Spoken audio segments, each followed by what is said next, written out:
How's it going? Everyone doing good? Let's get the energy up, people. All right. We're not doing design engineering. We're doing design idea to engineer, and I'm Jhey Tompkins, if you didn't know, and let's zoom through this because I feel like we're pretty over time. But yeah, how could a little button like this make you sweat profusely? I think I'm in the right room, right? Everyone's seen this before?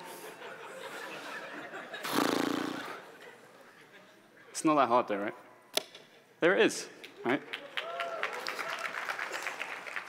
I was expecting more. That's the end of the talk. But yeah, right, what is it really in there? It is, it's just a button, right? It's a button with an attribute that changes when I click it, and I just use some container queries and some custom properties, and I move the bit around. You know, that's it. It's pretty simple. This is the point I'm trying to get at, though, right? Like, the design is kind of like wild, and the idea might be wild, but you got to like look through it and see we're in a golden era for the web, and we have all these awesome web APIs that we can use. Weather APIs if you've been building with AI. But yeah, essentially what we're going to get at here is a demo can speak 1,000 words. Oh. All right, acoustics. We'll just blame the acoustics. But these are the kind of primitives you have available to you, right? We've all seen them before. You've got input, select. You've got radio. Now you've got popover, which is really cool, like Z-index. See you later. Yeet it into the top above the document. Don't worry about it. It's going to be above everything else. We'll see some more of them later, but you get light dismiss, so you can escape key out and stuff. But then, like, we have these things, so you can, like, focus on doing the cool stuff, right? Like, bow? Yes. Right, so to preface this talk, it's going to be an absolute speed run. I'm not really going to go into the code. I'm just going to like whiz through a load of stuff. And the idea here is if you go away and try anything today from this talk, like we'll be happy because you've gone off and been like, oh, I tried this out or I tried this and it pushed something else along. And you know, buckle up essentially is the preface here because we're going to try and get through a lot. And the other preface here is, if I talk about like tracking cursor position, it's probably those few lines, and I'm just plugging an X and Y into the CSS so you can use it.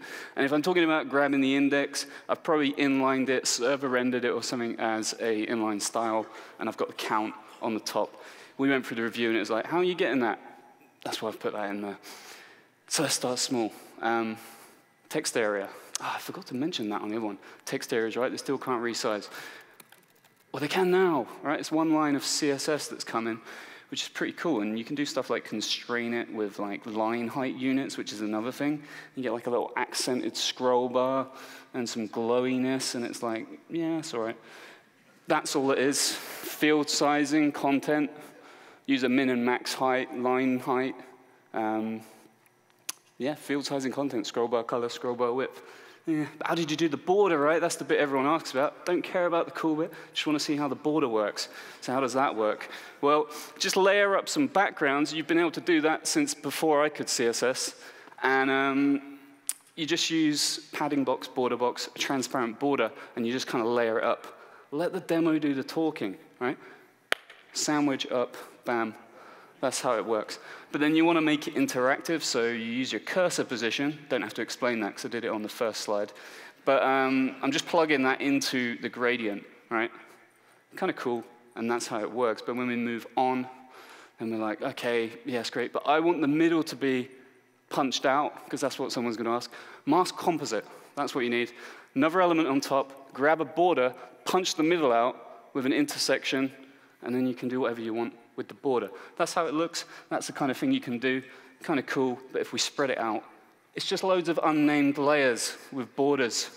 Didn't think that gag would fall. I was hoping it would, but unnamed layer gags are very forced. All right, so animate it. OK, we've gotten somewhere. We don't want the cursor position in, we just want to animate it. So got this. So obviously we've got a translucent middle. And I could just animate the mask, right? I could just make the mask rotate, because I'm just revealing part of the border.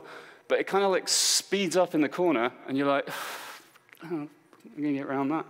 And then I'll just show you what's actually happening there. There you go. That looks cool. You can alpha it. But we have something else you can use now. So you could use a, let's choose this one, an offset path. So what's actually happening here is I don't get the slow up or the speed up in the corner. I just get like this linear movement. And that is because now let's do an explode and let's do the alpha piece because that's cool. Yes, right? You can move an element around the perimeter of another element with offset path, which is kind of cool because it means you can do all these things. And now we're punching the middle out. We've got the moving thing around. And we're just doing all this complex stuff just so we can get a little shiny border for the investors. And that's kind of essentially what it looks like. We're using app property. We're doing that, plugging it into the mask, rotating the mask. That one's cool. But this one, the offset path's even smaller, right? Because I can say X, Y, W, H. So that's 0, 0, 100% width, 100% height of the adult, and then move it around offset distance, which is going on a journey. And there you go. Offset path supported. Pretty good now. Let's do some math. All right, last one of the day. Fluid topography. It's kind of cool, but it kind of sets us up. I could do that all with CSS, right, at runtime, which is like kind of sweet. So if I could change these sizes and make it like really small or something. The glare's killing me. But the math is that, right? That's all it is. I'm setting myself up here. I'm saying like min, max, viewport size, the max like and the min type size I want. And I'm just like, write once, forget. But the unlock here is exponential functions, which is being able to like be like 2 to the power of 2 to the 3 to the 4. Just like you write once and just leave it alone, because then for an inline property, you can just be like, here's my font level 6, that's cool, resize it, and it's going to scale with me, right? Yeah, it's pretty boring, but it's kind of cool one to preface the others, so we'll move into other stuff. Text rings, right? Annoying. Even in Figma, quite annoying to do. Just use some Pythagoras, right? Because now you've got sin, so you can do like, on the fly, I can be like, I don't know, you looking cool out there? I don't know, typing on stage with this lighting isn't great. But it will scale as I want it to. All I'm doing is updating custom properties here, and it's just doing the math for me, because the math looks something like that. I'm taking the index, which I explained ages ago, and I'm just using an inner angle, and then character width, which is CH, another thing, and then just plugging it in, rotating them all. Yeah, get on, show me something else. Right? So you could use sin, which is the one we just mentioned, but you could also use it for like an animation delay to do like a cool eased stagger. So this fellow wants to check your code out all at once, right? But then if I used sin, I could be like, it sounds so wrong, use sin. I could just do like a nice little like feeling, right? Because that's what it's about.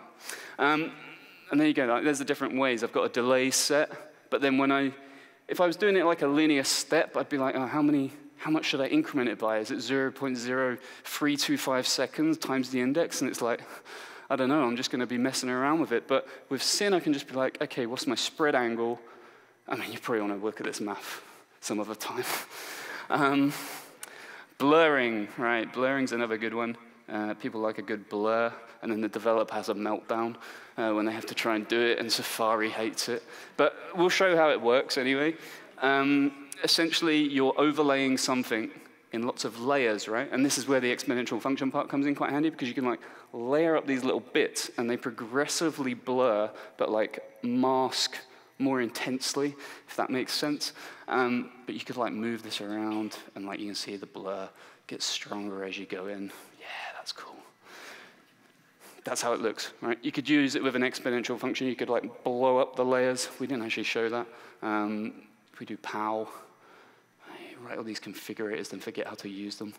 I mean, this isn't going well, is it? Right, there we go. Steps. Yeah, so like you could do the width up, and then there you go, your multiplier. Yeah, and like you could use pow and scale it up, and you could like throw it into an image mode if you wanted, and you can do all these fancy things. But one way this would work is if you wanted to do like, you know, like an alpha overlay, and that won't melt your CPU. So you could do that. And that's how it looks, right? You could then plug it into perspectives, or like what perspectives? Parallax, because you're now able to like throw the pointer position in from earlier, and then do a little like parallaxy with your blur, and it's like all looking slick. Everyone's just cashing those checks, right? And then plug it into your device orientation, right? That's like kind of nice. That works. And you can see in the background, DevTools is also doing it, but we haven't got time to show you how to set that up. So we need to talk about color. All right, so let's talk about color. You can now mix colors on the fly in CSS, which is kind of cool, across color spaces as well. I've not actually sat down and spent enough time with LCH and all these things, but it looks kind of cool. But the real unlock here is like, essentially I'm saying color mix a color in a color space from one to the other by however much percentage I want. But the real unlock is when you say something like, hey, I've got a color and I want to mix the alpha, or like, oh, actually, I want to mix it and be like, let's just make it lighter. I don't care what color you're going to give me. I'll just make it lighter. And that's kind of slick because when you do something like theming, and maybe you got like a note or something, and you're like, oh, I just want to write it once and not have to like come up with a billion color like variations. So here I can just be like, let's grab that, and one of them should change. There you go. So like, I just write once, forget, and like get on with the rest of my day so I can make other cool stuff like blurs, right? That's how it looks. So color mix, take a thing, and all I would do is pass a custom property where I'm like, here's a color, and then you're going to change it for me. And then also coming down the line is another thing called relative color syntax, where you could be like, from a color, do something to this channel or this piece, and like alter it on the fly. Kind of cool, but we have other stuff to get on with.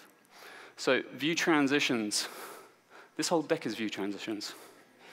That's a view transition, because every slide is a new page, and it's a cross-document view transition, which is kind of cool. So the header goes between. When we come back, that's a bounce done with CSS, like CSS linear. So it's like, what? That's nuts. So try them out. But they don't have to be cross-document, right? It's a DOM update at the end of the day. That's one thing a lot of people like miss out. So like the ultimate view transition, like quick win, is a progressive enhancement toggled theme. Like you can just switch your theme out. If you haven't got view transitions, you didn't see it, but those that did got to see something cool, right? So like in my page, I could just be like, sweet, animate a clip path of the before shot and the after shot, which is essentially how view transition works, right? You get a snapshot of what you're going to and what you're coming from, and you can animate the image. So you can do like, you can get kind of weird with it. You can do like some slides, like that's okay, or you can just like be really out there and just flip the whole thing around. But notice how the header changes between the modes. That's quite a cool thing that's kind of slipped under the radar. This idea of light dark, which is a function now where you can be like, hey, if my color scheme's light, set this color, and if it's dark, set this color. And that's kind of an unlock, and I thought it was worth mentioning because it's supported, and I completely missed that. So transitioning display none. How are we doing for time? Yeah, we got loads of time. All right. Transitioning from display block to display none. Display. A dialog, right? Dialog, it's always in the DOM, but you're just hiding and showing it. And like, you don't want to have to write some JavaScript, like do document or element.get animations, finished, then close it. Oh, no one wants to do that, right? So we can slow that up. We can translate it a bit more, scale it in, blur it more, because we love blurs. And like see how it goes in, and then how it comes out. Like we can change it on the fly. But the unlock here is at starting style. So at starting style says like when something changes, this is going to be the starting style I transition from when I'm in like my display none state. And here I'm just saying custom property 0 to 1 present, and then transition the property display overlay. And this transition behavior allow discrete bit is important. But again, you can just check these out later, right? We're just here for the pretty images. So popovers and anchor positioning, kind of related to the dialog. This is the unlock that we had at the start, this ability to like open a popover or put something in the top layer, which is outside a document. No Z-index applies. You don't need any JavaScript. You get your light dismiss, you get auto-focusing, you use your starting style, you open it up, and it's like, yeah, cool, all right. But the anchor positioning part's pretty neat. So like here, I've got like a context menu, right? Great album as well. Scroll, and like, the browser's working that out for me, which is pretty neat. And then when I can drag this around, obviously that's a bit of JavaScript. But the CSS is handling all this for me. It's keeping everything in the viewport. And I'm like, what? And that's all it takes. Like I use this position try options when I've got my anchor name set on whatever it is that's triggering. So in this case, a button. I set a name for it, and then I'm like, right, set it the top and right to the anchors, which is the button, anchor it on. And then this try options is flip block and flip inline. That keeps it all in play. The reason we go through the boring stuff and now the browser does it for us, so we can focus on the really important stuff. So, naturally, I'd rather spend time on this than worrying about if my popover is in the right place.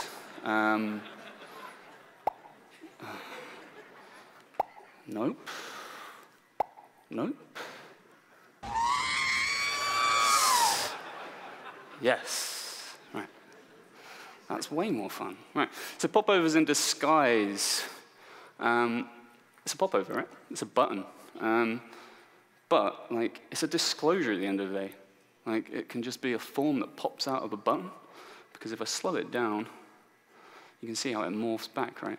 Like, it's a button that morphs out. And all I do is I copy the style with the popover. And when I hit the button, I just morph it up. And you can anchor it however you want. It could be like to the top or the bottom, or morph it to the left or to the right. You could do whatever you want with it. And the unlock here is that you'd use something like anchor size, and that gives you the size of whatever you're anchored to, which is kind of cool. But it all gets you towards something like this, and now we're getting into this zone of like linking all these little pieces together. So we've got a little dock, and you hover it, and it's all CSS again, apart from this piece, which is me. And as you get that out of the way, right? As you hit the dock, right, you can just spring a little thing up, right? But it's a popover again, and anchoring is keeping it all in check, right? It's like, wow, that's pretty nuts. But how am I getting that little curve, right? It must be transform origin. I feel like I'm talking to myself. Let's get that out of the way. Right, but the trick is, remember our friend from earlier? Offset path. When I open the popover, I've just got a massive arc element, and I just say, hey, open up, and inside the popover, create this huge element inside a zero-sized popover, and then just spread it all along. It makes sense when you play with this stuff all the time, but like, you know, I'm just here to show you what's kind of possible. But that's how it works. And then the has part for the dock is here. So that's the trick. We're using the offset path again. We're using our starting style to open it up. It's custom properties all the way down. It's like, and we've got a little springy ease because we now have linear, and that looks like that. And it's another case of write once, don't touch ever again, because you'll just drop that into your style file and be like, just use spring. And yeah, but that's how the has part works, right? It's just like hovering on and just being like, sibling selectors, sweet, I can use, or I can select the previous sibling and do something to that as I hover one that's further down the road. Has, that's been around a while now. And lastly, scroll animation. We've got plenty of time, right? So let's scroll through. All right, so, oh, sweet. So, right, so we can scroll up. The ability to drive CSS keyframes, animations with scroll using CSS alone. Pretty sweet, and there's like different ways you can kind of attack this. So you have this concept of a view timeline, so when something enters the viewport, like using its position within the viewport. And then you have this concept of a scroll timeline, so where you're scrolled at on a page, like using that to drive an animation. Or one of the tricks you'll tend to use is using sticky positioning, right? When something gets stuck, use its parent because it's bigger and you're using it like a spacer to like space stuff out, which is kind of neat. And then position fix, so like your parent, you're gonna animate based on your parent, but then fix your thing somewhere else and just be like, cool, when it comes in, animate that when something else is happening. They're all little tricks that you kind of pick up from messing around with this, but it all adds up to being the little details that make your sites feel great, right? That's kind of cute. Did the character bit work? Oh, it did. Nice. All right, keep scrolling. Whoa, what's going on? Okay. Yeah, pretty cool. Oh gosh. Breaking it at the end of the day, fortunately. But yeah, this is like the hello world of scroll-driven reveals. View timeline, in you come. That's how it is. Animation range, entry, you get all these keywords that you can use, and you're just using a view timeline. Don't have to do massive scroll jacky things though. You can do like little micro interactions here. I've just got a header that like pops in. Mindful that clock says zeros, so let's get a move on. Scroll route, header height, use the header height, shift it as you scroll. Take a load of images, looks all right, reflect them, yeah, cool. Animate them, do a little bit of parallaxing as you go across. Again, it's just little lines of CSS doing all of this. View timeline, item, inline axes, that gives you horizontal scrolling. Sliders, is it a slider? No. It's a range input in disguise. Because you can put a scroll timeline on a WebKit slider thumb and use its position, and its position is contained, and it's within the div, and check it out later. And then put it all together, right? You just got a big old carousel. You've got trigonometric functions laying out in a barrel. You've got some masking. You've got some filtering. You can do all the things, and we're using a timeline scope here, so this ability to, like, I want to drive scroll animation with something, but I need to hoist that scope up so I can use it elsewhere. And that's essentially what's happening here. So if I turn on the debugger, you can see that I'm actually scrolling one thing and something else is moving. And you can like rotate it and do what you want with it, show the back face. And like, yeah, you're just scrolling along.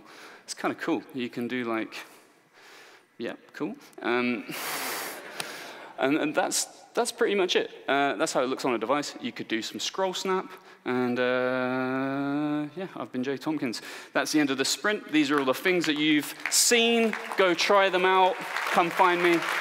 Boom, done.